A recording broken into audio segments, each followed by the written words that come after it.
রপ্তানিযোগ্য ও নিরাপদ আম উৎপাদনে কৃষকদের উদ্বুদ্ধ করতে রাজশাহীতে শুরু হয়েছে ৩ দিনব্যাপী আম মেলা।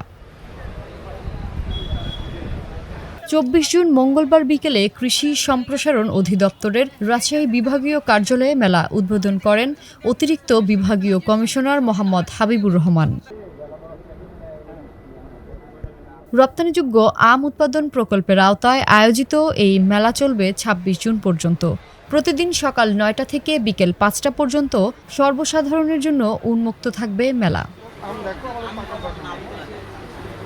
মেলায় ২১টি সরকারি বেসরকারি স্টলে প্রদর্শিত হচ্ছে শতাধিক জাতের আম এবং প্রায় ১৫০ প্রকারের দেশি ফল।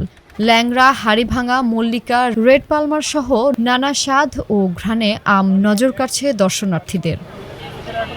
এখানে আম, কাঁঠাল, তারপরে আনারস, খেজুর এসব ফল দেখলাম। মৌসুমী ফল যাকে বলে। অনেক ভালো লাগছে, সব দিকে গাছ, ফল, এজন্য ভালো লাগছে। স্বাস্থ্য সচেতন ক্রেতাদের জন্য এই মেলা একটি বড় আকর্ষণ। নিরাপদ ফল চাষ ও সংরক্ষণ বিষয়ক তথ্যও মিলছে প্রতিটি স্টলে। আয়োজকরা বলছেন, এই মেলা কৃষকদের আধুনিক প্রযুক্তি নির্ভর আম চাষে সহায়তা করবে এবং আন্তর্জাতিক বাজারে রপ্তানির পথ সুগম করবে। এই মেলার মাধ্যমে আমরা আসলে কৃষকদের তথা এই রাজশাহী অঞ্চলের যারা একেবারে কৃষক, বিভিন্ন শ্রেণীর কৃষক, তাদেরকে আমরা নিরাপদ আম বা নিরাপদ ফসল কিভাবে তারা খেতে পারে বা পেতে পারে তার একটা উদাহরণ হিসেবে তাদের সামনে আমরা রাজশাহীর মাটি ও আবহাওয়া আম চাষের জন্য আদর্শ। সংশ্লিষ্টরা বলছেন, এ ধরনের আয়োজন শুধু কৃষকদের জন্যই নয়, সারা দেশের অর্থনীতির জন্য একটি ইতিবাচক বার্তা।